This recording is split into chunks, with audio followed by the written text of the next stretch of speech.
കാണുന്നതാണ് service road. ഒരു വണ്ടി നമ്മുടെ ഓപ്പോസിറ്റിൽ വരുന്നില്ലേ, അത് സർവീസ് റോഡ്. ഇവിടുത്തെ ഒരു പ്രത്യേകത എന്ന് പറഞ്ഞു കഴിഞ്ഞാൽ സർവീസ് റോഡ് ഏത് ഇതിൽ പോയാലും നമുക്ക് സർവീസ് റോഡ് കിട്ടും. പിന്നെ ഇതേപോലുള്ള ഫുഡ് പ്ലാസകൾ, പിന്നെ എന്താ പറയുന്നത്, ലഞ്ച് കഴിക്കാനൊക്കെ വേണ്ടിയിട്ടുള്ള ഹോട്ടൽ, പിന്നെ ആൾക്കാർക്ക് അങ്ങനെയുള്ള കാര്യങ്ങളെല്ലാം തന്നെ രണ്ട് സൈഡിലും അവൈലബിൾ ആണ്. ഇതൊക്കെ ഈ ട്രക്കിന് വേണ്ടിയിട്ടുള്ള സെറ്റപ്പാണ് കേട്ടോ. അടുത്ത നെക്സ്റ്റ് സിറ്റി എന്ന് പറഞ്ഞാൽ, അതായത് സൂറത്ത് കഴിഞ്ഞാൽ അടുത്ത ഒരു സിറ്റി എന്ന് പറയുന്നത് ബറൂച്ച് എന്ന് പറയുന്ന സിറ്റിയാണ്. ബറൂച്ചിൽ നിന്ന് പിന്നെ അതിനുശേഷം ബറോഡ, മിൽമ എന്ന് പറയുന്ന പോലെ തന്നെ ഇവിടെ സുമൂൽ ആണ് ഉള്ളത്. അപ്പം ഹൈവേ മേൽപ്പാലം വരുന്നതാണ്. ഒരു ബൈപ്പാസ് റോഡിൻ്റെ പണി നടന്നുകൊണ്ടിരിക്കുകയാണ്. ഇത് അടുത്ത ഒരു കണക്ഷന് വേണ്ടിയിട്ടുള്ള, അതായത് ഈ അഹമ്മദാബാദ് ഹൈവേയുടെ മുകളിലൂടെ നമ്മൾ നേരത്തെ പറഞ്ഞ് ഹജീറയിൽ നിന്നുള്ള വണ്ടികൾക്ക് അടുത്ത ഇതിന് മുമ്പിലുള്ള ഒരു റോഡുമായിട്ട് കണക്ട് ചെയ്യാൻ വേണ്ടിയിട്ടുള്ള ഒരു പുതിയൊരു പ്രോജക്റ്റാണത്.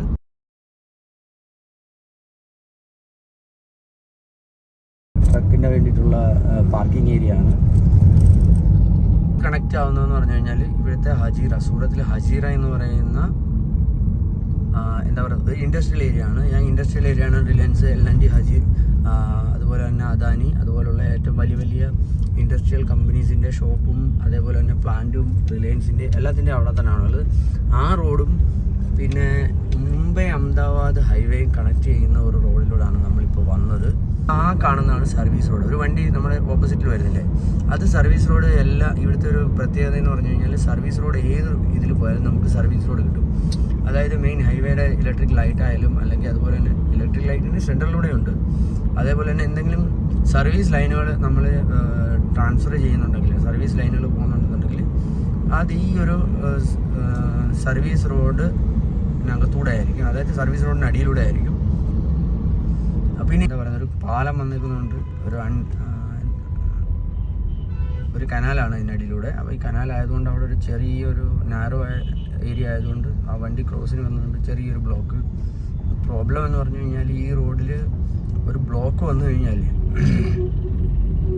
നമുക്കതൊരു വലിയ ബ്ലോക്ക് ആയിരിക്കും. ഇപ്പോൾ കൂടുതലും എനിക്ക് തോന്നുന്നു ഈ വണ്ടികൾ ഈ സൈഡിൽ കൂടി കയറി വരുന്നത് മുമ്പിൽ എവിടെയോ ഇങ്ങോട്ട് വരുന്ന ഭാഗത്ത് ബ്ലോക്ക് കാണാനുള്ള സാധ്യതയുണ്ട്. ആ ബ്ലോക്കുള്ള സമയത്താണ് കൂടുതലും ആൾക്കാർ ഈ ഒരു റോഡ് യൂസ് ചെയ്യുന്നത്. അതായത് ചെറിയ ചെറിയ വണ്ടികൾ, കാറ് അതുപോലുള്ള വണ്ടികൾ പെട്ടെന്ന് ഇപ്പുറത്തേക്ക് ഇറങ്ങാൻ വേണ്ടിയിട്ട് ഈ റോഡ് യൂസ് ചെയ്യാറുണ്ട്.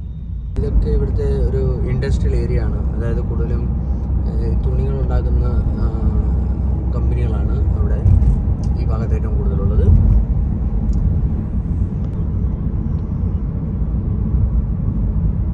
ഹൈവേയിലുള്ള ക്രെയിൻ സർവീസുകളാണ്. അതായത് നമ്മളൊരു 5 കിലോമീറ്റർ വിട്ട് കഴിഞ്ഞാൽ നമുക്ക് ക്രെയിൻ സർവീസുകൾ കിട്ടും. അതായത് ഏതെങ്കിലും ക്രെയിൻ ട്രക്കോ അങ്ങനെയുള്ള എന്തെങ്കിലും മറിയുകയോ അങ്ങനെ എന്തെങ്കിലും ആയിക്കഴിഞ്ഞ് കഴിഞ്ഞാൽ ഈ ക്രെയിൻ സർവീസുകാരാണ് എത്രയും പെട്ടെന്ന് തന്നെ അവിടെ എത്തുകയും ആ റോഡ് ക്ലിയർ ചെയ്യാൻ വേണ്ടിയിട്ട് ഉള്ള കാര്യങ്ങളെല്ലാം ചെയ്യുന്നത് അവരാണ്. അതേപോലെ തന്നെ ഇതൊക്കെ നമ്മളെന്താ പറയുക, പഴയ പെല്ലറ്റ് ഒക്കെ വിൽക്കുന്ന രണ്ടാമത്, അതായത് സെക്കൻഡ് ഹാൻഡിൽ എടുത്തിട്ട് കൊടുത്ത് വിൽക്കുന്നതാണ്. കാരണം ഇതിൽ ഏറ്റവും കൂടുതൽ ഇൻഡസ്ട്രിയൽ വെഹിക്കിൾസാണ് മൂവ്മെൻ്റ് ഉള്ളത് കൊണ്ട് തന്നെ പല പല വണ്ടികളിലും പ്രശ്നങ്ങൾ ഉണ്ടാകാറുണ്ട്. അല്ലെന്നുണ്ടെങ്കിൽ അൺലോഡ് ചെയ്യാൻ വേണ്ടിയിട്ട്, അതായത് ഒരു ട്രക്ക് മറിയുകയോ അല്ലെങ്കിൽ ഒരു ട്രക്കിന് എന്തെങ്കിലും ഒരു ഇഷ്യൂ വന്നു കഴിഞ്ഞാൽ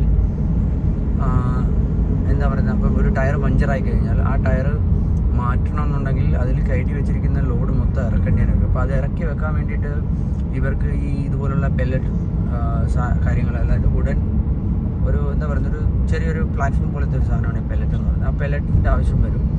അപ്പോൾ അത് നമുക്ക് ഓരോരോ ഗ്യാപ്പ് അനുസരിച്ചിട്ട് അത് 2 കിലോമീറ്റർ 3 കിലോമീറ്ററിൻ്റെ ഗ്യാപ്പിൽ അവൈലബിൾ ആണ്. അപ്പോൾ അവരത് പോയി അത് അവിടെ നിന്ന് പിക്ക് ചെയ്തതിന് ശേഷം അൺലോഡ് ചെയ്ത് പിന്നെയാണ് ഒരു വണ്ടിയുടെ ഉള്ള എന്തെങ്കിലും പ്രോബ്ലം ഉണ്ടെന്നുണ്ടെങ്കിൽ അത് മാറ്റുകയോ അല്ലെന്നുണ്ടെങ്കിൽ വേറെ ട്രക്കിലേക്ക് ലോഡ് ചെയ്തതിന് ശേഷം അവിടെ ഏരിയ ക്ലിയർ ചെയ്യുന്നത്. അതുകൊണ്ട് ഇതുപോലുള്ള കാര്യങ്ങളെല്ലാം ഈ ഹൈവേ സൈഡുകളിൽ ആണ്. പിന്നെ ഏറ്റവും വലിയൊരു പ്രത്യേകത എന്ന് പറഞ്ഞു കഴിഞ്ഞാൽ ഈ റെയിലിംഗ് ആണ്. ഈ റെയിലിംഗ് ഇട്ടേക്കുന്നതുകൊണ്ട് ഇടയ്ക്കുള്ള ഗ്യാപ്പ് എന്ന് പറഞ്ഞാൽ നമുക്ക് അങ്ങോട്ട് കയറാനേ ഉള്ളൂ, അവിടെ നിന്ന് ഇങ്ങോട്ട് കയറാം, പ്രശ്നമില്ല. എങ്കിലും അതൊരു ഇതാണ്. ആ റെയിലിംഗ് ഉള്ളതുകൊണ്ട് തന്നെ പുറത്തുനിന്നുള്ള വണ്ടികളുള്ള പെട്ടെന്നുള്ളൊരു വരവോ അല്ലെന്നുണ്ടെങ്കിൽ ഒരു എൻട്രി വന്നു കഴിഞ്ഞ് കഴിഞ്ഞാലുള്ള ആക്സിഡൻറ്റ് ഒഴിവാക്കാൻ വേണ്ടിയിട്ടാണ് അങ്ങനെയുള്ള ഗ്രില്ലുകൾ വെച്ചിരിക്കുന്നത്. പിന്നെ ഈ ഒരു ഇപ്പോൾ നമ്മളിപ്പോൾ കയറിയിരിക്കുന്ന ബ്രിഡ്ജിൽ കയറാനുള്ള കാരണം തന്നെ ഈ താഴെ ഒരു 4 കവലയാണ്. അതായത് ഒരു എന്താ പറയുന്നത്, ഇവിടുത്തെ ഗാവ് അല്ലെങ്കിൽ ഒരു വില്ലേജിലേക്കുള്ള 2 വില്ലേജിലേക്കുള്ള റോഡാണ്. അതായത് ഈ ഹൈവേയുടെ ഈ ലെഫ്റ്റ് സൈഡിലും ഹൈവേയുടെ റൈറ്റ് സൈഡിൽ വേറൊരു വില്ലേജാണ്. അപ്പോൾ അവിടേക്ക് പോകാനുള്ള വണ്ടികൾ എന്താ പറയുന്നത്, ഒരു ട്രാഫിക് കൂടുതലായതുകൊണ്ട് തന്നെ മേൽപ്പാലം നാട്ടിൽ ഹൈവേ ഇത് വരുന്നതുകൊണ്ട് മേൽപ്പാലം എന്ന് പറഞ്ഞ് എല്ലാവർക്കും അറിയാം. ഈ മേൽപ്പാലങ്ങളുടെ അങ്ങനെയുള്ള ഭാഗങ്ങളിലെല്ലാം മേൽപ്പാലമുണ്ട്. ഈ മേൽപ്പാലം ഉള്ളതുകൊണ്ട് തന്നെ അവിടെ നമുക്ക് ട്രാഫിക് അവോയ്ഡ് ചെയ്യാൻ പറ്റും. അതുപോലെ തന്നെ താഴത്തെ ട്രാഫിക് നമുക്ക് ഏറ്റവും കുറയ്ക്കാൻ പറ്റും. പിന്നെ നമുക്ക് സ്ട്രേറ്റ് ആയിട്ട് പോകുന്ന വണ്ടികളെല്ലാം ഈ മേൽപ്പാലത്തെ കൂടെ കയറി പോകുന്നതുകൊണ്ട് അതും അവോയ്ഡ് ആവും.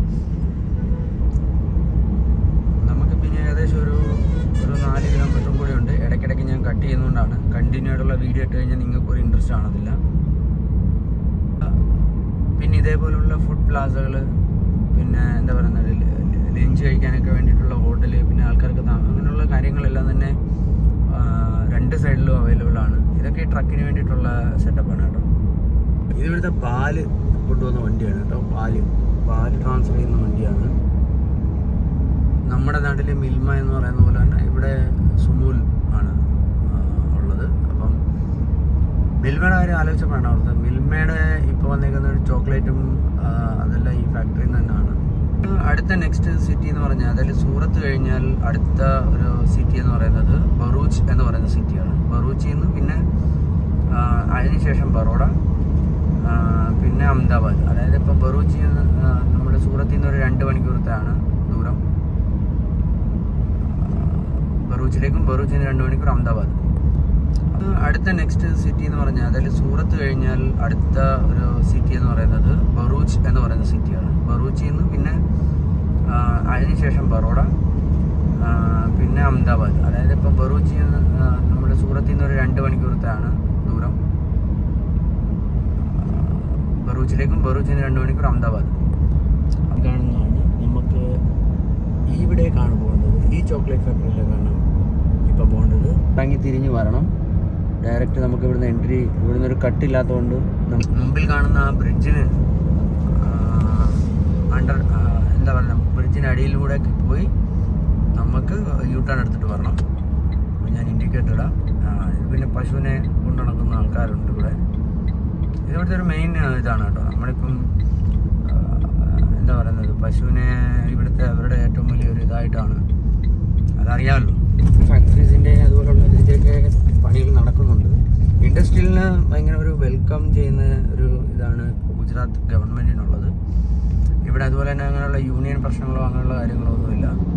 മിനിമം സെൻട്രൽ ഗവൺമെൻറ്റിൻ്റെ ഇതനുസരിച്ചിട്ടുള്ള സാലറി സ്ട്രക്ചറും അതേപോലെ തന്നെയുള്ള ബെനിഫിറ്റുകളും എല്ലാം കൊടുക്കുന്നുണ്ട്. അതുകൊണ്ട് തന്നെ ഇവിടെ അങ്ങനെ യൂണിയൻ വെച്ചിട്ട് ഉള്ള പ്രശ്നങ്ങളൊന്നും തന്നെ ഇല്ല. ഹൈവേ മേൽപ്പാലം വരുന്നതാണ്. ഇത് ബൈപ്പാസ് റോഡിൻ്റെ പണി നടന്നുകൊണ്ടിരിക്കുകയാണ്. ഇത് അടുത്ത ഒരു കണക്ഷന് വേണ്ടിയിട്ടുള്ള, അതായത് ഈ അഹമ്മദാബാദ് ഹൈവേയുടെ മുകളിലൂടെ നമ്മൾ നേരത്തെ പറഞ്ഞ് ഹജീറയിൽ നിന്നുള്ള വണ്ടികൾക്ക് അടുത്ത ഇതിന് മുമ്പിലുള്ള ഒരു റോഡുമായിട്ട് കണക്ട് ചെയ്യാൻ വേണ്ടിയിട്ടുള്ള ഒരു പുതിയൊരു പ്രോജക്റ്റാണത്.